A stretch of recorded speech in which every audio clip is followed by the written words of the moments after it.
कुबेर अपने गांव का सबसे अमीर व्यक्ति था। गाड़ी के पास में और ले जाइए लगी कुर्ती और स्टॉल और लोबर।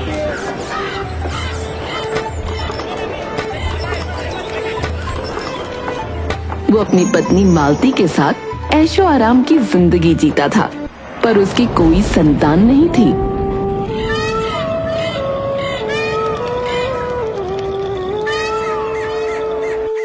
कई वर्षों बाद उसके यहाँ बेटे का जन्म हुआ। मालती ने उसका नाम शिवा रखा। अरे मेरा प्यारा शिवा, वो उसे बहुत प्यार करती है। मैंने तो कभी सोचा भी नहीं था कि भैया के घर में कभी संतान का जन्म होगा। मैंने तो सोचा था मैं अपने बेटे अजय को भैया की जायदाद का मालिक बना दूंगा। अरे आप रहने दीजिए, ये काम आपको पहले करना चाहिए था। मैं तो कह रही थी हम अजय को उन्हें गोद दे देते हैं, पर आपने मेरी एक ना सुनी। अब हमें भैया भाभी की चमचागिरी करते हुए जिंदगी बितानी पड़ेगी। शिवा के जन्म के बाद कुबेर का कारोबार खूब चलने लगा। उसने गांव में एक बहुत बड़ी हवेली बनवा ली। सुनिए, शिवा साइकिल की जिद कर रहा था। अभी वो छोटा है। 10 साल का हो गया है जी, अब नहीं गिरेगा।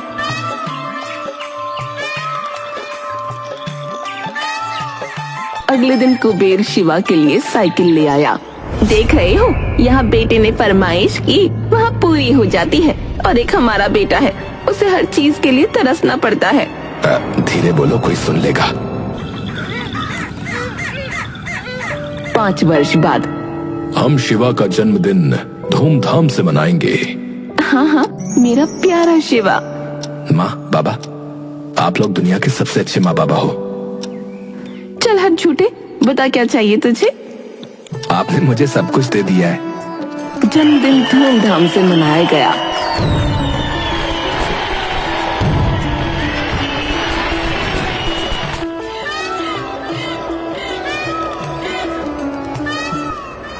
जी, आपने कुछ सोचा कि नहीं? नंदलाल उसके कान में कुछ कहता है।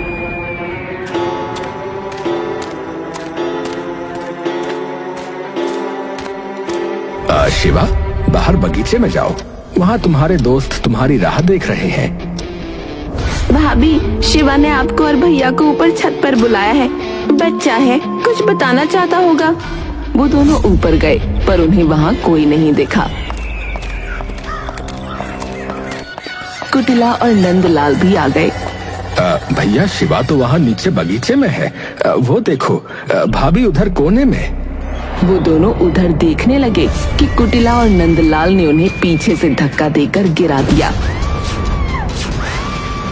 अरे बचाओ बचाओ, भैया भाभी गिर गए। सब भागकर नीचे गए। शिवा को देखने के लिए भाभी थोड़ा झुकी कि उनका पैर फिसल गया। हाय राम। भैया ने भाभी को संभालने की कोशिश की, पर दोनों गिर गए। मैंने भी भैया को पकड़ा था, पर बचा नहीं पाया। हाय, ये किसकी बुरी नजर लग गई हमारे घर को। एक पल में सब खत्म हो गया। माँ बाबा उठो, तुम मुझे छोड़कर नहीं जा सकते। नंदलाल और कुटिला हवेली के मालिक बनकर रहते। उन्होंने शिवा की संपत्ति पर कब्जा कर लिया और उसे नौकरों की तरह रखते। अरे खड़ा क्या है? अजय के लिए शरबत लेकर आ। देख, तेरे चाचा के पैरों में बहुत दर्द है, अच्छे से दबा। इतना खाना खाता है पर पैर दबाने में ताकत नहीं लगा सकता है। मैं सारा दिन काम भी तो करता हूँ। जबान चलाता है। मनहूस, मेरे भाई को खा गया। चल निकल यहाँ से। उसके जाने के बाद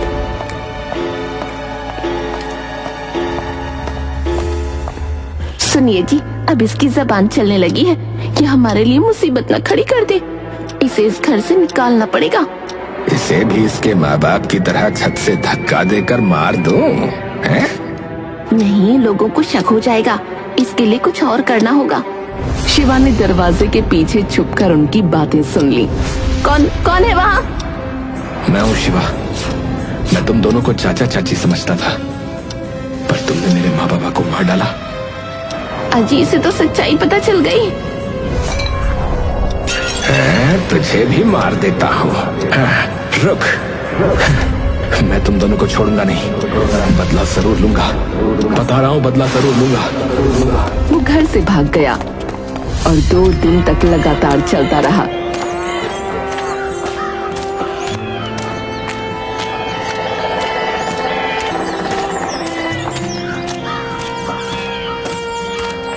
नदी से पानी पी लेता,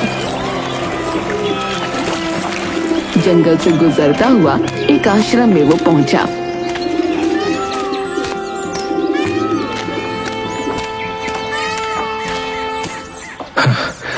कोई है? पानी मिलेगा? बहुत प्यास लगी है।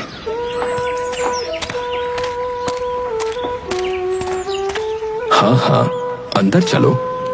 पुत्री मणि, अतिथि के लिए जल ले आओ। अरे, तुम्हारे सिर पर ये चोट? बहुत रक्त बह गया है। पुत्री, अंदर से जड़ी बूटी भी ले आओ।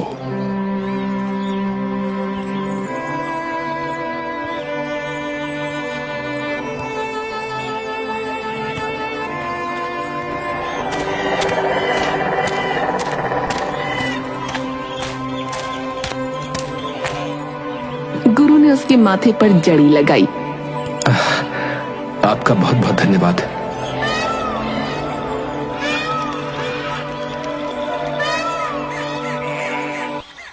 पिताजी, भोजन तैयार है। आओ, तुम भी हमारे साथ भोजन करो, फिर चले जाना। तुम्हारा नाम क्या है पुत्र? शिवा। हर हर महादेव। आज तुम्हारे रूप में महादेव स्वयं मेरी कुटिया में पधारे हैं। जी, मैं तो एक साधारण मनुष्य हूँ। आज के लिए तुम मेरी इस कुटिया में रहो, मुझे अच्छा लगेगा।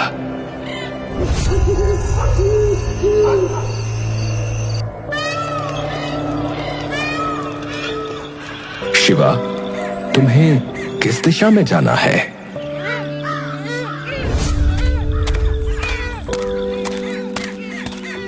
अब मैं नहीं जानता कि मुझे कहाँ जाना है। मेरा इस संसार में कोई नहीं है। माँ बाबा थे और तुम चुप क्यों हो गए पुत्र? शिवा ने उन्हें पूरी बात बताई। इसे भी इसके माँ बाप की तरह छत से धक्का देकर मार दो? नहीं, लोगों को शक हो जाएगा। इसके लिए कुछ और करना होगा। बेटा, इस संसार में भले और दुष्ट दोनों प्रकार के प्राणी रहते हैं। तुम्हारे साथ अन्याय हुआ है। अब तुम कहाँ जाओगे? नहीं जानता। यदि तुम इस आश्रम में रहना चाहो तो मुझे कोई आपत्ति नहीं है। मेरी धर्म पत्नी की मृत्यु हो चुकी है।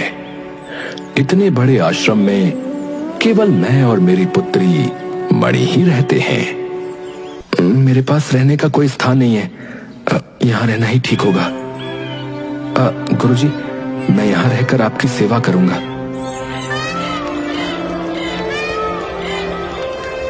शिवा भिक्षा मांगकर लाता।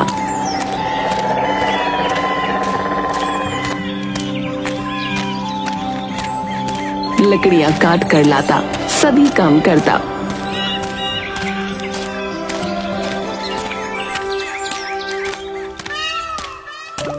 वो मणि के साथ भोजन भी पकाता। मणि, गुरुजी अधिकतर समय ध्यान की अवस्था में रहते।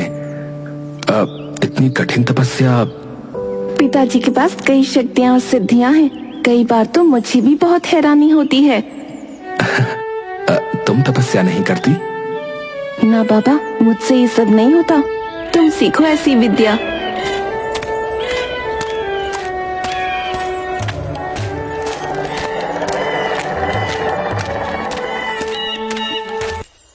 रात को सपने में शिवा को अपने मृत माँ बाबा दिखाई दिए। फिर हंसते हुए चाचा चाची। मुझे बाबा की आत्मा को शांति पहुंचानी है।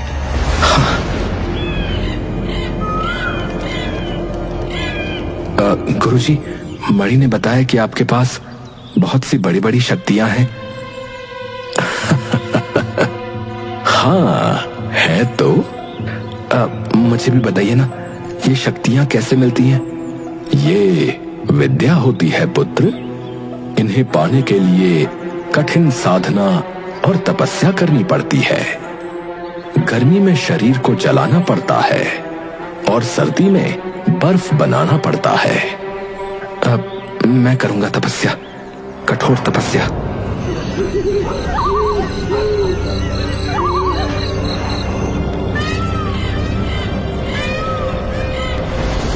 सर्दी गर्मी में ध्यान में बैठा रहता, बारिश में भी विचलित नहीं होता।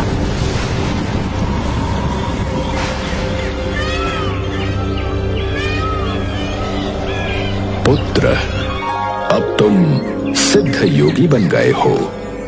अपनी शक्तियों का उपयोग बिना सोचे समझे कदापि नहीं करना। जी गुरुजी।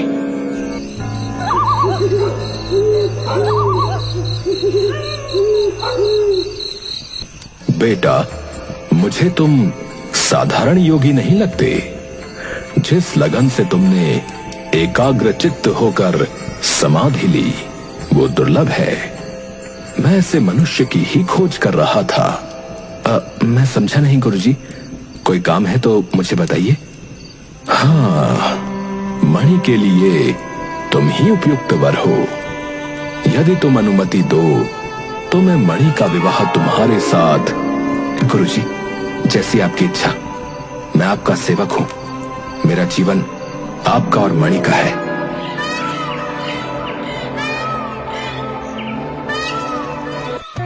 मणि और शिवा का विवाह हो गया।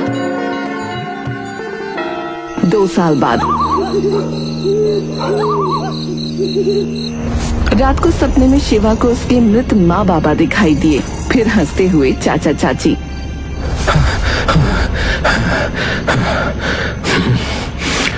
अब सही समय आ गया है बदला लेने का, उन दुष्टों को उनके कर्मों की सजा देने का। गुरुजी, मणि, आप लोग अपना ध्यान रखना। मेरा एक आवश्यक कार्य रह गया था, वो पूरा करने का समय आ गया है। मैं कुछ ही दिनों में लौट आऊंगा।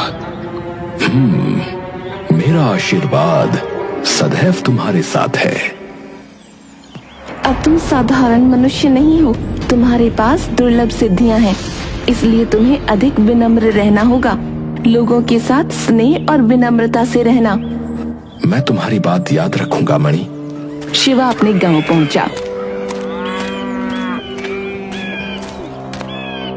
गांव में अजय के विवाह की तैयारियां चल रही थीं। पूरी हवेली सजी हुई थी। मेरा बेटा दूल्हा बनेगा, ये सेहरा तुम पर खूब सजेगा। मालिक बाहर कोई साधु आए हैं। जाइए देखिए कौन भिख मंगाया है। पता चल गया होगा मेरे बेटे का विवाह है।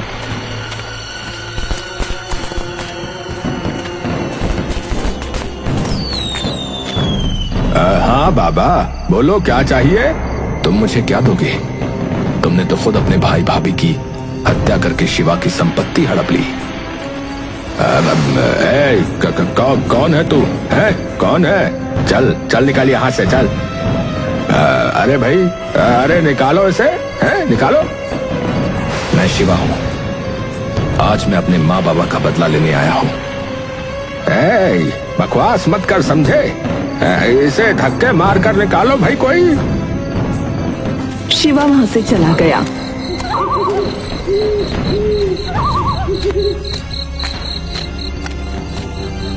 वो गांव के बाहर एक पेड़ के नीचे आंखें बंद करके बैठ गया।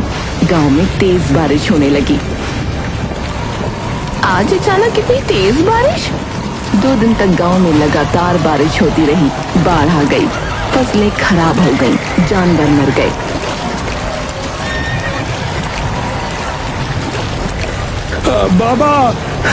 बाबा शांत हो जाइए, हम प्रार्थना करते हैं। हम जानते हैं ये सब आप ही कर रहे हैं। आपका दोषी वो नंदलाल है, उसे सजा दीजिए। हम सब तो निर्दोष हैं, हमने कुछ नहीं किया बाबा जी। हमारे जानवर मर गए, हम भी मर जाएंगे बाबा। शिवा की आंखें खुली और तेज आंधी आने लगी।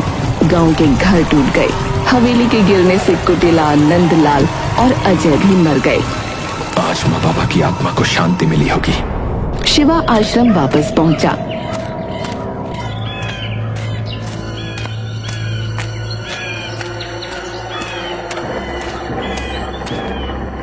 प्रणाम गुरुजी, मैं वापस आ गया। आओ पुत्र। गुरुजी, मणि दिखाई नहीं दे रही, कहाँ है वो? वो अब इस संसार में नहीं रही पुत्र। ये आप क्या कह रहे हैं? नहीं, ऐसा नहीं हो सकता।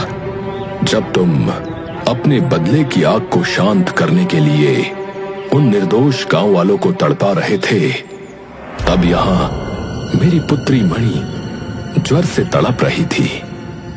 नहीं, मैं ये नहीं मान सकता। आपसे अच्छा चिकित्सक कोई नहीं हो सकता। फिर ये ज्वर? मैंने उसे बहुत समझाया कि वो काढ़ा पी ले, पर वो नहीं मानी, तड़पती रही। उसने कहा, मुझे पत्नी धर्म निभाना है। हो सकता है उसके प्राण देने से ईश्वर तुम्हारे पाप भूल जाए। उसे कैसे पता चला? ये भूल मुझसे हो गई। मुझे तुम्हारे कर्मों का आभास हो गया तो मैंने मणि को बता दिया। मेरी निर्दोष मासूम बच्ची तुम्हारे अपराध का बोझ लेकर इस संसार से विदा हो गई। मैंने मणि की पवित्रता और कोमलता के साथ छल किया है। उसने मुझे विनम्र होने के लिए कहा था, पर मैंने निर्दोष लोगों पर क्रूरता दिखाई। गुरुजी मुझे राह दिखाइए। जब तक मैं अपने पाप का प्रायश्चित नहीं कर लेता, अब मुझे शांति नहीं मिलेगी गुरुजी। पुत्र, मेरे पास कोई उपाय नहीं है। नहीं गुरुजी, नहीं। ये बेचैनी मेरे प्राण हर लेगी गुरुजी।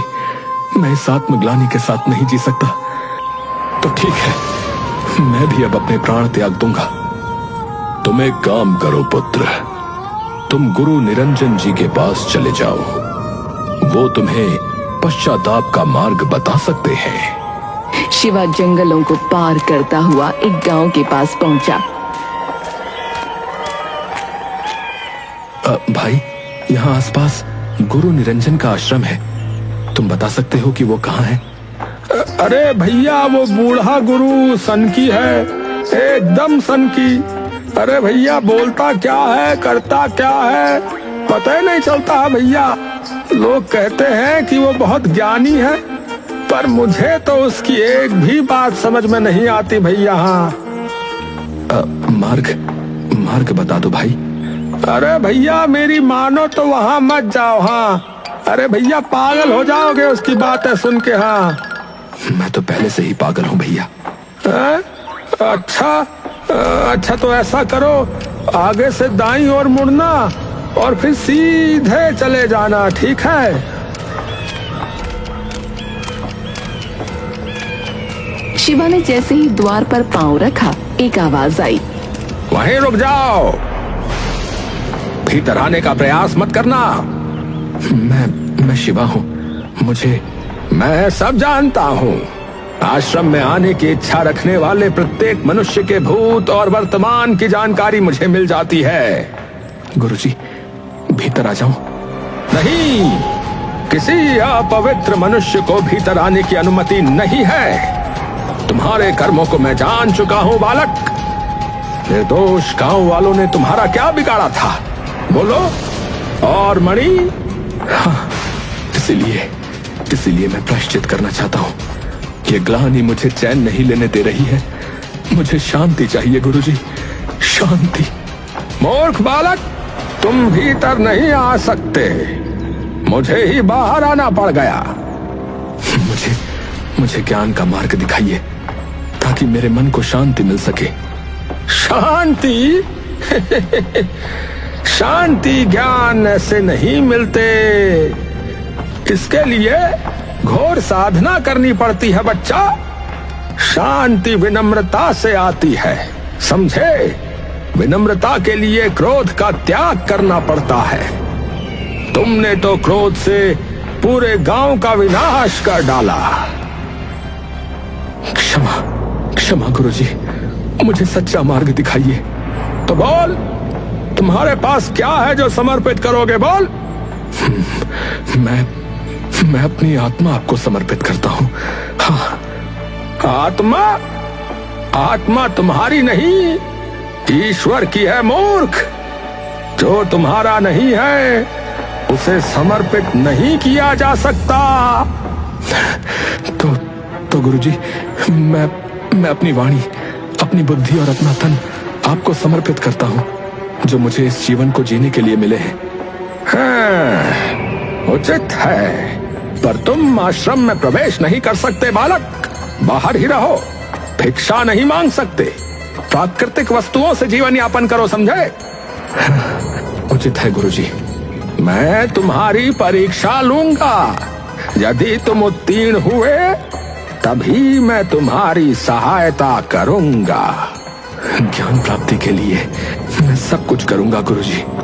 उचित है बालक, तो ऐसा करो, पत्थर और लकड़ियां इकट्ठी करो और उनसे एक आलीशान भवन का निर्माण करो।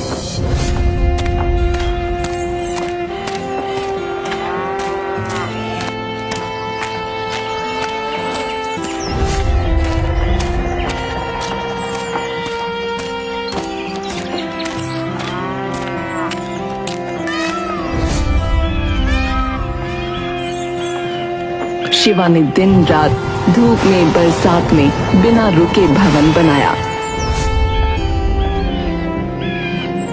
गुरुजी, भवन बन गया। उचित है बालक, अब ऐसा करो, भवन तोड़ो और पत्थरों और लकड़ियों को जहां से लाए थे उसी स्थान पर ले जाकर वापस रखो। तुमने अपनी वाणी, बुद्धि और तन मुझे समर्पित किया है। तुम स्वतंत्र हो, जब चाहो जा सकते हो, पर मुझसे कोई प्रश्न नहीं कर सकते। शिवा ने सभी पत्थर और लकड़ियां वापस रखी।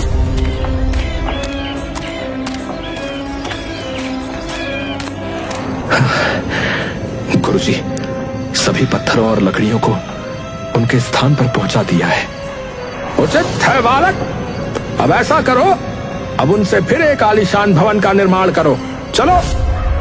पूरे 1 वर्ष तक गुरु निरंजन शिवा से भवन तुड़वाते और बनवाते रहे। शिवा पूरी तल्लीनता से उनका आदेश मानता।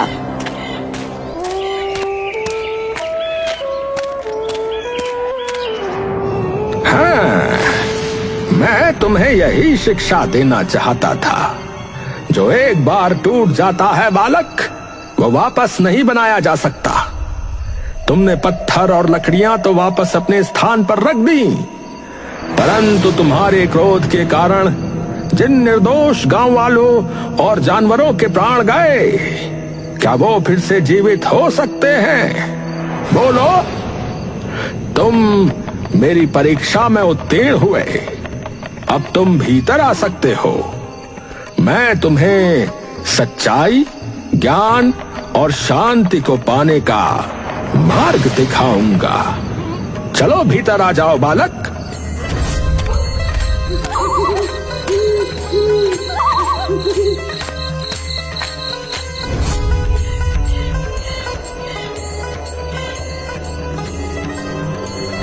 गुरु निरंजन के पास रहकर शिवा कई वर्षों तक समाधि में लीन रहा।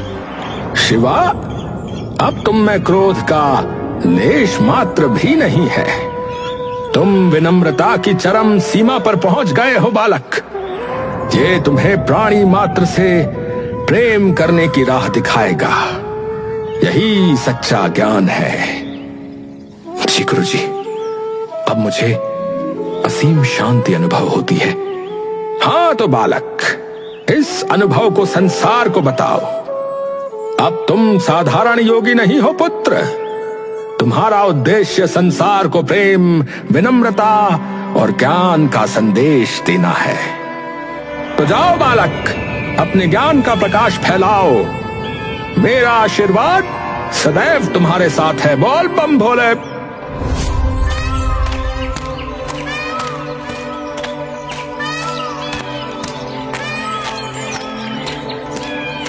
शिवा चरण छूकर चला गया। वो चलते चलते एक गांव में जाकर कुएं के पास बैठ गया। बाबा, प्यास लगी है, पानी पी लो। बहुत दूर से आए हो लगता है। शिवा मुस्कुरा दिया।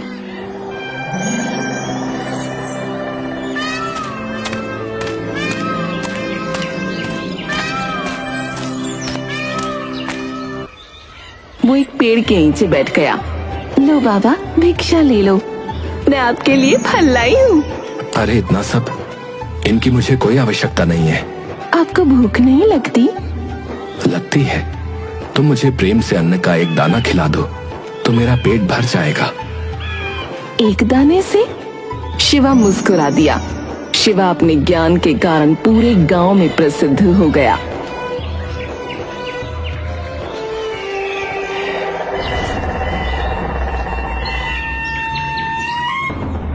हमने सुना है कि हमारे राज्य में एक सिद्ध योगी पधारे हैं। मंत्री जी, उन्हें आमंत्रित किया जाए।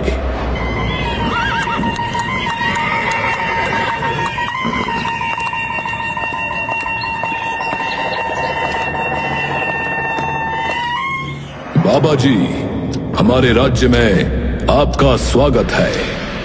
हमने सुना है आप बहुत ज्ञानवान हैं। ये ढोंगी बाबा है, मुझसे अधिक ज्ञान और इसका है। ये हमारे राजपुरोहित हैं। ये आपके साथ शास्त्रार्थ करना चाहते हैं। शास्त्रार्थ करना चाहते हैं या मुझे पराजित कर अपनी योग्यता सिद्ध करना चाहते हैं? बाबा, बातें करने से ज्ञान सिद्ध नहीं होता है। ग्रंथ लेकर आओ। चलिए बाबा जी, देखते हैं आपने अधिक अध्ययन किया है कि मैंने। मेरा अध्ययन ग्रंथों पर निर्भर नहीं है। मैंने जीवन की वास्तविकता का अध्ययन किया है। देखा महाराज, देखा, मैंने कहा था ना, इसे कोई ज्ञान नहीं है। ये ढोंगी ग्रंथ देखकर ही घबरा गया। ढोंगी कहीं का। हे साधु महाराज, आपकी मुस्कान बहुत मोहक है। आप चाहें तो राजभवन में ठहर सकते हैं। राजन, साधु के लिए तो खुला आसमान ही राजभवन है। राजा ने इशारा किया तो सेवक अनाज, फल और वस्त्रों की थाली ले आए। आपने राजपुरोहित के साथ शास्त्रार्थ नहीं किया, परंतु फिर भी यह उपहार आपके लिए है। हमारी राजसभा से कोई भी खाली हाथ नहीं जाता। शिवा ने अनाज का एक दाना मुंह में डाल लिया। जीवन जीने के लिए इतना पर्याप्त है।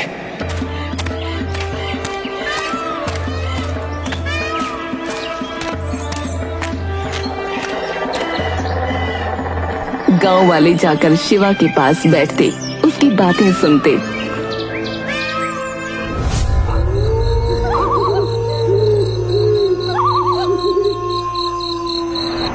ये ढोंगी बाबा है, लोगों में कुछ अधिक ही लोकप्रिय हो रहा है और महाराज भी इसकी बातों से प्रभावित हो जाते हैं।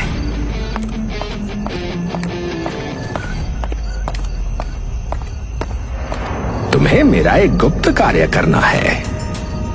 आपने मुझे बुलाया? अब मैं आपका कोई कार्य नहीं करूंगी।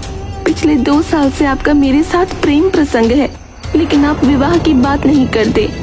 अरे तुम तो बुरा मान गई। बस ये काम कर दो, फिर मैं तुमसे विवाह भी करूंगा और तुम्हें सोने का हार भी दूंगा। सत्य? हाँ, एकदम सत्य। राजपुरोहित ने प्याले में विष मिलाया। ये लो, ये विष वाला आम रस उस ढोंगी बाबा को जाकर पिला दो।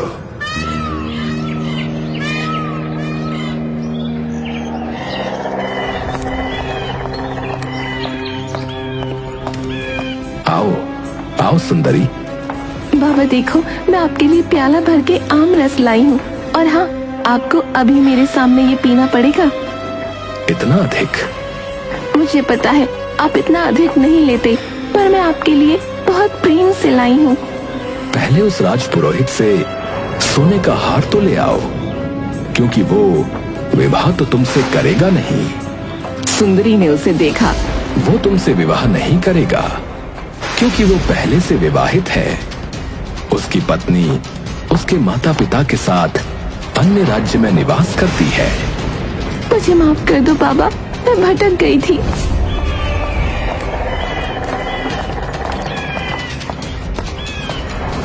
झूठे व्यक्ति राजपुरोहित बने घूमते हो। ढोंगी बाबा नहीं तुम हो। विवाहित होकर भी तुमने मुझसे विवाह का वादा किया। निर्लज्ज पापी, ईश्वर तुम्हें कभी क्षमा नहीं करेगा।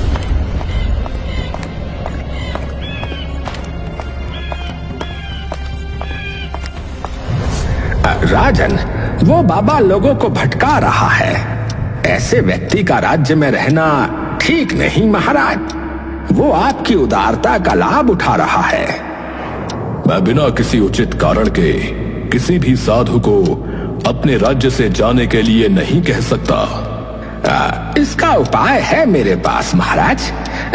आप उसे शास्त्रार्थ के लिए फिर से आमंत्रित कीजिए और ये शर्त रखिए कि या तो वो मेरे साथ शास्त्रार्थ करे, अन्यथा ये राज्य छोड़कर चला जाए। साधु बाबा, आपको राजपुरोहित के साथ शास्त्रार्थ कर अपनी योग्यता का प्रमाण देना होगा, अन्यथा इस राज्य से जाना होगा। उचित है। ये शास्त्र देख रहे हो ना? चलो इसका सार बताओ। तुम्हारी दाईं ओर ऋग्वेद रखा है। उसकी पृष्ठ संख्या 30 पर 15 श्लोक हैं। उनका सार। बस बस बस करो। वो जो तुम्हारी बाईं ओर ग्रंथ है वो संस्कृत भाषा का अनुवाद है जिसे तुमने स्वयं लिखा है। उसके पृष्ठ संख्या 15 में तुमने एक कागज रखा है जिस पर महामृत्युंजय मंत्र लिखा है। हे साधु बाबा, आपने इतने ग्रंथों का मात्र अध्ययन ही नहीं किया बल्कि उनको कंठस्थ भी किया है। मैंने ग्रंथों का अध्ययन नहीं, साधना पर बल दिया है। तृष्णा को समाप्त किया है। अब क्षमा पापा, मुझे क्षमा कर दो। साधु महाराज, आपको इस पर क्रोध नहीं आया? नहीं, मनुष्य को क्रोध नहीं, विनम्रता और प्रेम का मार्ग अपनाना चाहिए, तभी शांति मिलती है। राजन, अब मैं चलता हूं। अब महाराज, आप चाहें तो यही ठहर जाइए। मुझे तो चलते जाना है। क्रोध के स्थान पर प्रेम और विनम्रता का प्रकाश फैलाना है।